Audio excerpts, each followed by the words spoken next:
What's up guys, welcome to the channel. Yes, this is a pink mini crawler. Now, another little project I've been wanting to get into for a little while, and that is getting an RGT or an FTX Outback Mini, getting the HBX Devastator.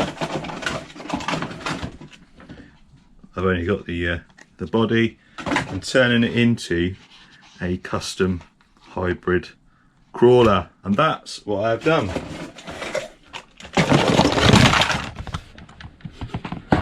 And this is all the bits that I didn't use. Anyway, I will take the body off and let's have a look underneath, and I'll talk you through what I've done, and then we'll have a look at how it performs on my little mini crawler track.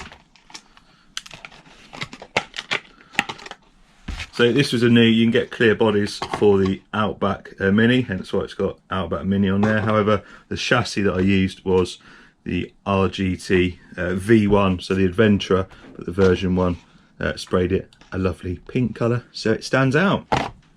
And this is the finish. Well, it's nearly finished. We'll talk about what I haven't managed to do yet, and that is on the bottom where you use the 4 links. I've only got a single link there on the top because of the position of the motor, which means you've got a bit of left and right movement, or more over to the left of the axle, but it's not a fast thing, it's not moving that quick, and that it does affect the performance a little bit, but not massively. In a little bit closer and I'll show you where we are. So we're using the stock RGT chassis. I've drilled a hole. I was making a few changes and stuff, and I didn't record the build for this purely because I took it all apart and it was just a trial and error thing. I didn't want to waste like 2 or 3 hours of trying to film and get this together, and actually it went together quite well. So anyway, let's go underneath. So we're using the HBX Devastator front and rear axles, drive shafts, and the multi-link suspension there. I did try drilling holes into the chassis to mount them, but to mount the motor, but the motor was too low and I wanted to get as much ground clearance as possible. And then I removed the metal plates off of the Devastator chassis. They go on the side there, so removed them, and they actually fit straight on there with no issues. There's actually holes already in there where it fits, so I mounted the metal plates either side. But anyway, the motor mounts nicely under there. On the brackets I put a couple of washers either side just to space it out, because it's a bit narrower than the chassis. All the stock Devastator stuff under there. I did initially put the servo chassis mounted to try and get that link on, but I couldn't, so the front is axle mounted, the rear is axle mounted. We're using the RGT suspension because it's a bit softer and a bit shorter, and then we've got the electronics in there from the Devastator as well. And that is it, a nice simple, well, I say a nice simple build, it did take me a little while to actually figure it all out. So now we've got a nice slow crawling speed, a bit more weight to it. We got 4-wheel steer on there as well, or 4 modes of steering, because obviously with the Devastator you can do 4 modes of steering on it. And we've got a nice scale look about it. I know you're not all going to be fans of this body, but you know, it doesn't have to be this body. You can put the RGT V1 body on if you want, or you can put the V2, which is more scale with the roll cage on it, or you can go for a plain body off of the CR24. Anyway, that is the build. Is this the ultimate micro crawler? Well, let's go over to my mini crawler track and I will talk you through how I think it performs. So getting going, this bit's quite difficult for these bigger trucks because of the twist in it. You have to be really slow And this has got a nice slow crawling speed now, just gripping on there and getting up and over. Now I've changed the course around a little bit, or added a few bits and pieces. I want to evolve this course and make it a little bit more complex, because it's not really easy, but I want to add a few more obstacles in. It's not getting the extra weight on the at the front here, or just the general weight of this. It's pulling it over. It's quite steep, that bit.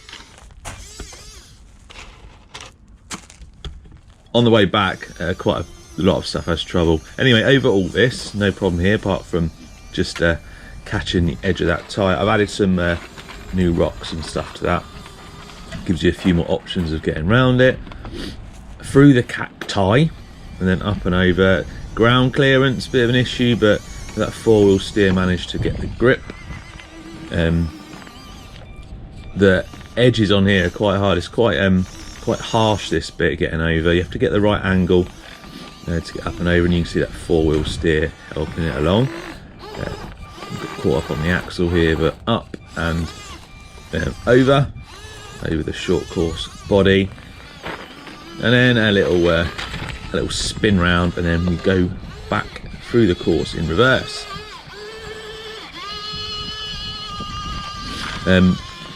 This is the harder way back here. However, on this bit I did manage, not this bit but the next bit, I did manage to get a good angle and get out here. This usually causes problems, but I got a nice slow entry there, plenty of grip, straight up and over.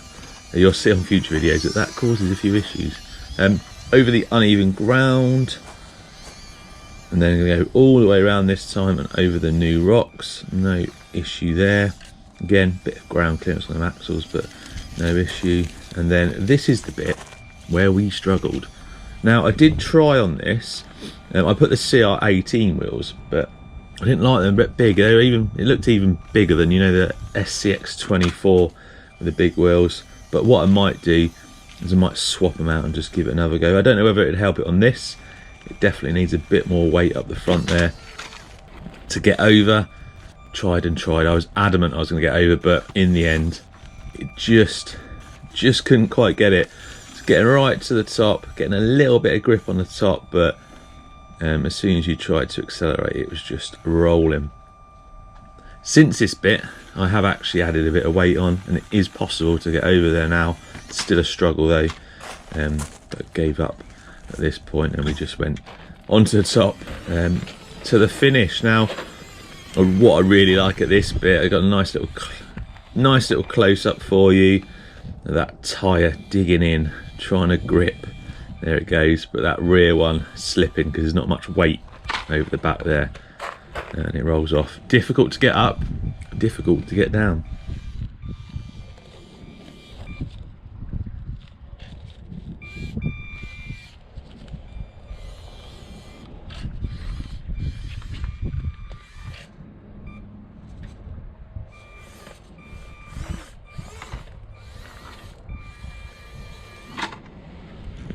So in summary, this is pretty good. It's definitely slower crawling than both the definitely crawls slower than both the RGT and the CR24. A bit more control over it. It's definitely got a bit more weight to it. These are really good still, but this, I just think this, as a dedicated crawler, I think this has got the edge. I really do want to soften that suspension up though. It's not bad, it's got a bit of flex there, but the front, we need to sort that out because of the that missing link on there. It's just twist that front axle a bit and stops it flexing as much as it could. Overall, I am pleased with this and definitely going to see more from this. The next video is going to be all these against each other, and you'll see the difference between them. Cheers for watching. Don't forget, hit that little subscribe button down there, support the channel, give us a thumbs up, and I'll see you next time.